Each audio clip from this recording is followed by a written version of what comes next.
Welcome.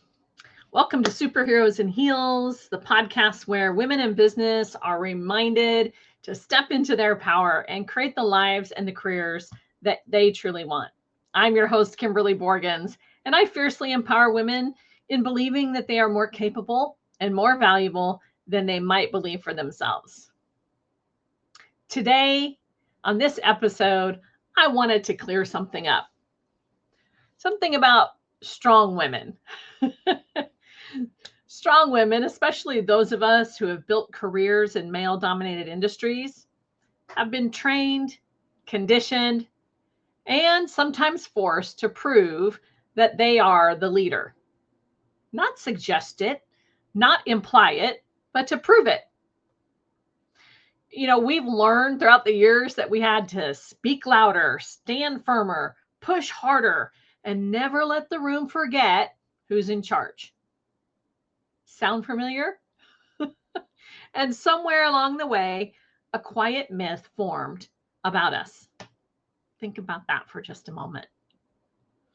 The myth that strong women don't want to be led, that they're difficult, that strong women resist authority, and they can't be part of a team.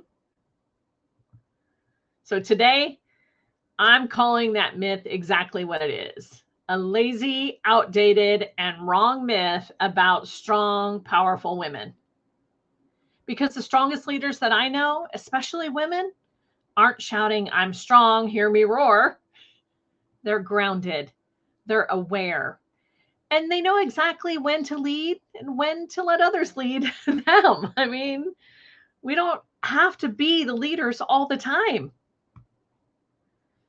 I really wanted to talk today about why this belief even exists in the first place, especially in male-dominated industries. Leadership wasn't handed to women in those areas. We had to fight. It had to be earned. It had to be defended, right? We had to challenge it every day. Who did I think I was to be in the room with men in the realm of security? Well, guess what? I was a woman. I was a mom. I was a person who had been unsafe. I had the authority, but I had to prove it, right? As women, we had to adapt, right? We had to learn to take charge quickly. We had to learn to speak with certainty, and we had to learn to protect our authority, because when we didn't, then we weren't leaders. It wasn't because we wanted control, but because control meant survival. Anybody ever call you a control freak? I know that I have been called control freak many a time, especially by men. But here's the part that most people aren't talking about. When you've had to fight for that seat at that table, it's hard to casually just lean back and trust the room to let somebody lead you. Women aren't easily willing to be led because of the fight and the trust, which is highly discerning, right? Because we really do allow people to lead us. But know that there had to be a fight, a struggle to get us to the point to begin with, because of all of the stuff about women in leadership roles, especially women in male-dominated spaces. Look, ladies, it's not about our ego. Okay, this is wisdom that was earned the hard way.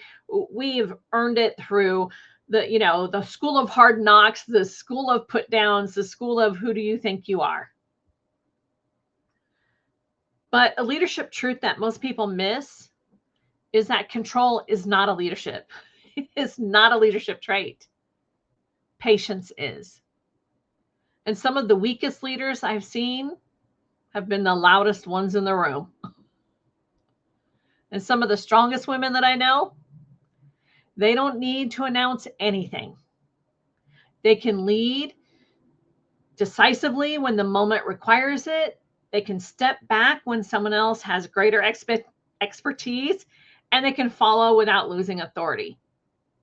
And guess what? They can even be coached without feeling diminished. Come on.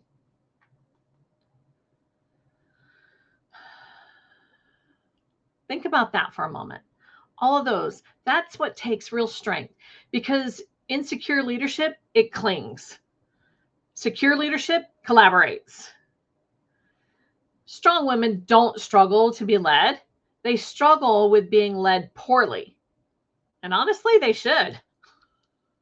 I mean, think about it. Have you ever been in a group and just sat back and let others lead? You may be the smartest person in the room, but you still have to sit back and observe.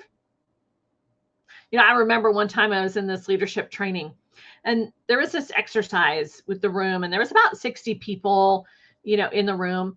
And the facilitators of this, it was a multi-day event. The facilitators gave us a homework assignment the night before. And their homework assignment was clear with the instructions. However, as people, as human beings, we have interpretations of instructions, especially those that are trying to be leaders. It's like, oh, okay, and we do it our way or whatever. But they gave clear instructions the night before, and everyone, hears the same instructions, but they hear it differently. So the next morning, they bring out the homework, and some of the people did the homework. Some of the people didn't do the homework. Okay? Some people did what they thought was enough of the homework, and others did just enough to get by. But a few of these exercises, these homework assignments, they were off. A few people had acceptable, completed assignments. But what happened next was crazy. Okay, this is a leadership seminar that I was at. We were working on it. But for the next hour after they checked our homework assignment, we had to get into agreement. Well, I should say they told us we had to get into agreement. And the next hour, a bunch of men kept getting up and telling people what to do. How to get that done, how to get the assignment done, how everybody should listen to them. Because why? They were the loudest people in the room.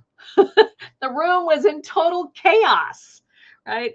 Now, I learned later that that was part of the leadership exercise, but I'll come back to that, okay? But for me, I know that I did the homework assignment and my margins were off on the assignment. So I lived in England in my teenage years. I went to English school, and I remember this time when the professor yelled at me in front of the class, right? I'm this American girl in this British school, and the professor's yelling at me, and he's like, "You shall not waste the page. The margin begins at the left edge of the page." Forget that little blue line that goes down on the left-hand side. That's about an inch from the edge of the page. No, it was edge to page to edge of page in England. That's how it was for me. So throughout high school and college, here in the US, I started all of my assignments to the far left of the paper, right? No one ever told me that that was wrong. And so here I am in this leadership seminar, and this training, they said the margin is at the line, about the inch from the left of the page. And I had to correct that as part of my assignment. But so, okay, like, whatever. Anyway, for over an hour, we listened mostly to these men yelling and dictating and telling people how they needed to do what they told them to do. And I had had enough. I had sat in that room for over an hour, just finished my assignment, put it aside, and just had to keep listening to these people. And then I stood up. I stood up in the room and I stepped in, and I suggested that these gentlemen take a seat and be quiet so that people can catch up and get the work done in silence. Well, luckily all the men sat down except one. And he decided he wanted to challenge me. This was many years ago, and I was still a fledgling leader myself. Okay. So I know that I didn't get it perfect, but he said, like, well, why should we listen to you? Why are you interrupting us? Why are you interrupting me? Right? And the verbal assault that happens when a man feels like you're trying to take his lead. And after I shared a few observations, I made another request for him to sit down and be quiet so that people could finish the assignment. He tucked his tail a little bit and he sat down. Everybody was able to get their assignment completed. I was just like, he'll just need to be quiet so people can do this. It's hard to think. Okay. Well, the interesting part came after that. Chaos was over. Everybody got their assignment done. The facilitators came back into the room because everybody was in agreement. But after this exercise in the workshop, they moved to the next exercise. The next exercise was where they said, okay, everybody get a $20 bill, a $5 bill, and a $1 bill from your wallets. And I want the room to be completely silent. So everybody was, they went and got their $20 bill, their $5 bill, and their $1 bill. And if they didn't, they quietly exchanged with somebody else to get change. It just got figured out pretty easily. Okay. Then everybody was instructed to give their $20 bill to the person that they felt made the biggest difference in the room during the last exercise. And the whole time you had to stay silent. You couldn't talk to anybody. And then they were instructed to give the $5 bill to the person that made the next biggest difference for them in that last exercise. And then do the same thing with the $1 bill. After that was completed, then they asked us to line up based on who had the highest total money amount in their hands. So they had everybody line up from the highest amount to the least amount of money in their hand. Guess what? It turned out that the people who were yelling and telling were at the back of the line with the least amount of money. Many people started with $26 and received $26 back. They broke even. They played just enough to get by. Myself, I came in with the second most amount of money, $6 less than the woman who was top in line who made the most amount of money. Now, she had gone around and asked people individually how she could help them with the assignment so they can get it done. She and I were the top two most helpful people in the room during that 2-hour chaotic leadership experiment. Look, I didn't think that I was leading at the time. I was just tired of listening to these guys boss people around without giving anybody the space to do the job. She was going around trying to get it done. And just so you know, the loud, angry man, that was her husband, and he had no money, and he was in the back of the room. My husband happened to be in the room as well, and he started with $26, and he left with $26. Look, we've had great conversations about that just enough to not lose experiment. And that's what he said it was. So I want you to know that there's a balance that most women are never even taught. You can be the CEO and the student, the authority and the collaborator, the decision maker and the supporter. Being part of a strong team doesn't weaken your leadership. It amplifies it. And look, some of the most powerful moments in business happen when a woman says, "You lead this. I trust your judgment. I don't need to be in the front of this room." And that's not stepping down. That's strategic leadership. Because knowing when not to lead is just as important as knowing when to step forward. Like, oversee and inspect what you expect, but create the space for others to be utilized as valuable gifts. I talk about command presence quite often, but command presence, you can have command presence without domination. Okay, so I wanted to redefine command presence for a moment. Look, command presence is not dominating conversations. It's not controlling every outcome. And it's not being the smartest voice in the room or the loudest, right? Command presence is about a calm authority. It's about self-trust. It's about having discernment and emotional intelligence. It's about having respect for yourself and for others. And it's about letting people get the job done. A woman with true command presence doesn't disappear when she's being led. She stayed grounded. She's still powerful. She's still seen. Just because leadership isn't a title, because leadership is really a state of mind. And if you were to take away a mic drop moment, sit with this. Strong women don't lose power by being led. They gain capacity. The most elite leaders, male or female, they know this. You don't have to carry everything to be in charge. And the strongest women that I know, they don't roar, they decide, they delegate, they discern, they stand firm without pushing. That's not softness, that's mastery. So here's a question I have for you. Where are you holding on to leadership so tight that it feels hard and is seen as bossy?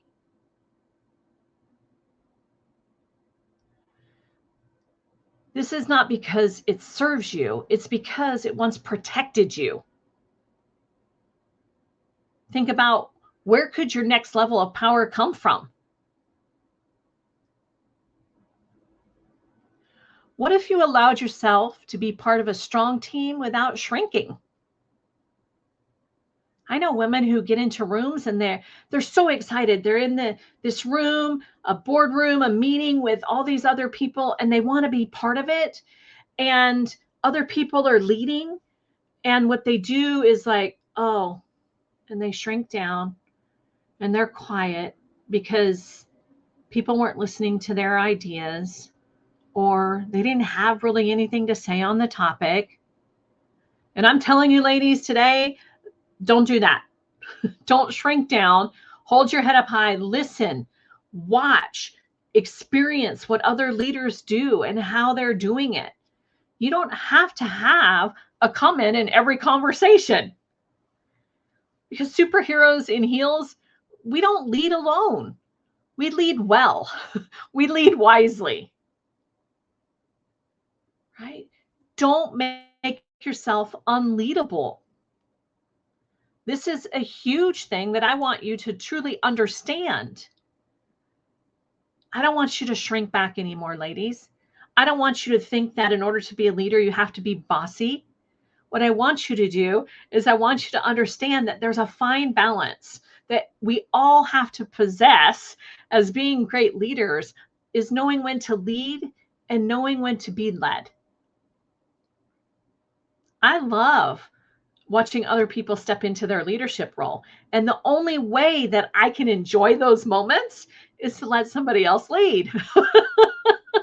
I love to watch women step into those spaces. I will sit back and be quiet and not be heard for a while because I am watching somebody else step into their greatness.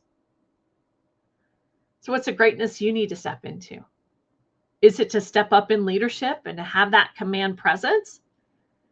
Not out of domination or bossiness, but really out of just being of service and allowing somebody else to get the work done. I just wanted to point this out today that, bossiness is not leadership. Command presence is not domination. Allow yourself to be led, because the best leaders, they can do both.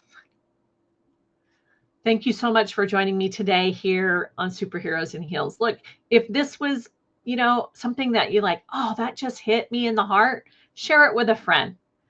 Make sure that you like the episodes. Make sure that you come back and listen to it. Check out a few from the past. Would love to have you continue. Let me know how I can best support you. And join me over at the Hive Hangout if you would like. visit me on LinkedIn, Kimberley Borgens. I look forward to having you and connecting with you very soon. Have a blessed week.